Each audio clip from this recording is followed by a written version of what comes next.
গাজীপুর ৩ আসন থেকে নির্বাচিত মাননীয় সদস্য জনাব এস.এম. রফিকুল ইসলাম। জনাব এস.এম. রফিকুল ইসলাম, আপনার সময় ৬ মিনিট। ধন্যবাদ আপনাকে। বিসমিল্লাহির রহমানির রহিম। আসসালামু আলাইকুম। মাননীয় স্পিকার, আপনাকে ধন্যবাদ আজকের বাজেট অধিবেশনে আমাকে কথা বলতে দেওয়ার জন্য, সুযোগ দেওয়ার জন্য। এবারে বাজেটের সবচেয়ে গুরুত্বপূর্ণ বৈশিষ্ট্য হলো এটি শুধু একটি বড় বাজেট নয়, এটি অগ্রাধিকার পরিবর্তনের বাজেট। 9,38,000 কোটি টাকার এই বাজেটের মূল ভিত্তি হলো অর্থনৈতিক স্থিতিশীলতা, সাধারণ মানুষের সুরক্ষা, মানব সম্পদ উন্নয়ন, কর্মসংস্থান সৃষ্টি, বিনিয়োগ বৃদ্ধি এবং ভবিষ্যৎমুখী অর্থনীতি গঠন। মাননীয় স্পিকার, আজ আমাদের প্রয়োজন দক্ষ জনশক্তি, সুস্থ পরিবার, নারী নিরাপত্তা, কর্মক্ষম যুব সমাজ, শক্তিশালী এসএমই খাত, আধুনিক কৃষি, বহুমুখী রফতানি এবং জবাবদিহিমূলক আর্থিক ব্যবস্থা। আমি মনে করি প্রস্তাবিত বাজেটে এসব গুরুত্বপূর্ণ বিষয়কে যথাযথ গুরুত্ব দেওয়া হয়েছে। এই লক্ষ্যগুলোকে সামনে রেখে সামাজিক অবকাঠামো খাতে মোট 2,79,001 কোটি টাকা বরাদ্দের প্রস্তাব করা হয়েছে, যা মোট বরাদ্দের 29.74%। ভৌত অবকাঠামো খাতে 1,74,988 কোটি টাকা এবং সাধারণ সেবা খাতে 2,45,117 কোটি টাকা বরাদ্দের প্রস্তাব করা হয়েছে। শিক্ষা, স্বাস্থ্য, সামাজিক নিরাপত্তা কর্মসূচিতে সর্বোচ্চ গুরুত্ব প্রদান সরকারের নির্বাচনী অঙ্গীকারেরই প্রতিফলন। মানে স্পিকার, আমি বাজেটের কয়েকটি শক্তিশালী দিক আপনার সামনে তুলে ধরতে চাই। প্রথমত, মানব সম্পদ উন্নয়নকে সর্বোচ্চ অগ্রাধিকার দেওয়া হয়েছে। বার্ষিক উন্নয়ন কর্মসূচিতে মানব সম্পদ উন্নয়নে 1,28,426 কোটি টাকা বরাদ্দ রাখা হয়েছে, যা মোট এডিপির 42.8%। সংসদীয় বাজেটে এই হার ছিল 22.9%। এটি শুধু সংখ্যার পরিবর্তন নয়, এটি রাষ্ট্রের অগ্রাধিকার মৌলিক পরিবর্তনের প্রতিফলন। প্রাথমিক শিক্ষা, মাধ্যমিক শিক্ষা, উচ্চ শিক্ষা, স্বাস্থ্য খাতে বরাদ্দ বৃদ্ধি প্রমাণ করে যে সরকার শুধু বর্তমান নয়, ভবিষ্যৎ প্রজন্মের উৎপাদনশীলতাকেও গুরুত্ব দিচ্ছে। দ্বিতীয়ত, স্বাস্থ্য খাতে উল্লেখযোগ্য বরাদ্দ বৃদ্ধি অত্যন্ত প্রশংসনীয়। স্বাস্থ্য বিভাগে 49,387 কোটি টাকা বরাদ্দের প্রস্তাব করা হয়েছে, যেখানে পূর্ববর্তী সংসদীয় বরাদ্দ ছিল 21,934 কোটি টাকা। এবারে বরাদ্দ গতবারের চেয়ে দ্বিগুণ।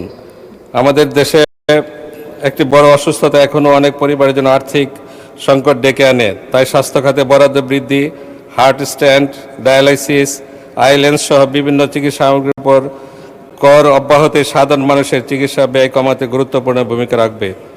তৃতীয়ত, সামাজিক নিরাপত্তা কর্মসূচির সম্প্রসারণ করা হয়েছে। সামাজিক নিরাপত্তা খাতে 1,44,338 কোটি টাকা বরাদ্দের প্রস্তাব করা হয়েছে, যা আগের বছরের তুলনায় 14.4% বেশি। ফ্যামিলি কার্ড, খাদ্য সহায়তা, বয়স্ক ভাতা, বিধবা ভাতা, প্রতিবন্ধী সহায়তা, নিম্ন আয়ের মানুষের জন্য বিভিন্ন কর্মসূচিকে আমরা শুধু অনুদান হিসেবে দেখব না, এগুলি অর্থনৈতিক স্থিতিশীলতার ভিত্তি। কারণ একজন দরিদ্র মানুষ যখন ন্যূনতম খাদ্য ও নিরাপত্তা পায়, তখন তার ক্রয় ক্ষমতা বাড়ে, বাজার সচল থাকে এবং সমাজে স্থিতিশীলতা বজায় থাকে।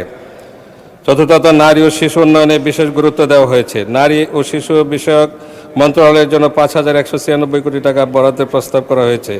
20টি নতুন ডে কেয়ার সেন্টার, 10,40,000 নারীর খাদ্য সহায়তা, কর্মজীবী নারীদের নিরাপদ যাতায়াতের জন্য পিঙ্ক বাস সার্ভিস চালুর উদ্যোগ প্রমাণ করে যে নারী উন্নয়নকে শুধু কল্যাণমূলক কর্মসূচি নয়, অর্থনৈতিক উৎপাদনশীলতার অংশ হিসেবে দেখা হচ্ছে। একজন মা যদি নিরাপদ ডে কেয়ার সুবিধা পান, একজন কর্মজীবী নারী যদি নিরাপদ যাতায়াত নিশ্চিত করতে পারেন, একজন নারী উদ্যোক্তা যদি সহজে আর্থিক সুবিধা পান, তাহলে শুধু পরিবার নয়, পুরো অর্থনীতি উপকৃত হবে। পঞ্চমত, কৃষি ও খাদ্য নিরাপত্তা জোরদারে কার্যকর উদ্যোগ গ্রহণ করা হয়েছে। কৃষকের উৎপাদন ব্যয় হ্রাস, সংরক্ষণ ব্যবস্থা উন্নয়ন, পরিবহন সুবিধা বৃদ্ধি, বাজার ব্যবস্থাপনা আধুনিকায়নের উদ্যোগ গ্রহণ করা হয়েছে। একই সঙ্গে বিনিয়োগ বান্ধব পরিবেশ সৃষ্টি, এসএমই খাতের বিকাশ, রফতানি, বহুমুখী স্টার্ট আপ ইকোসিস্টেমকে শক্তিশালী করার পদক্ষেপ প্রশংসার দাবি রাখেন।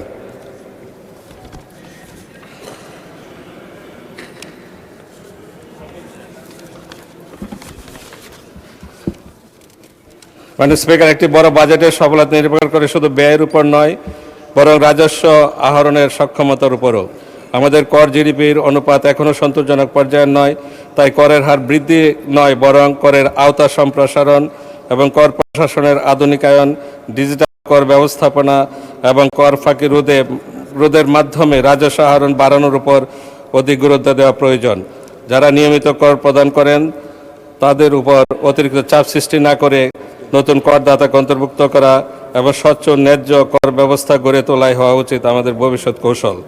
মানে স্পিকার, বাজেট হলে আমরা সাধারণত যেটি দেখি, মানুষ ভাবে প্রথমে যে বাজার দরে কি হবে, জিনিসপত্রের দাম বাড়বে কিনা। এবারে বাজেটে আমি বলতে চাই, নিত্য প্রয়োজনীয় পণ্যের উপর কর প্রত্যাহার ও কর সহনশীল নীতির ফলে বাজারে অতিরিক্ত মূল্য বৃদ্ধির চাপ কমবে এবং সাধারণ মানুষ কিছুটা স্বস্তি পাবে বলে আমরা আশাবাদী। চিকিৎসা ব্যয় কমবে, তরুণদের কর্মসংস্থানের সৃষ্টি হবে।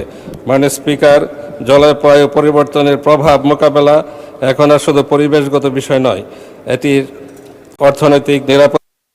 অসংখ্য ধন্যবাদ মাননীয় সদস্য। আলোচনায় অংশগ্রহণ করবেন সাতক্ষীরা 4 আসন থেকে নির্বাচিত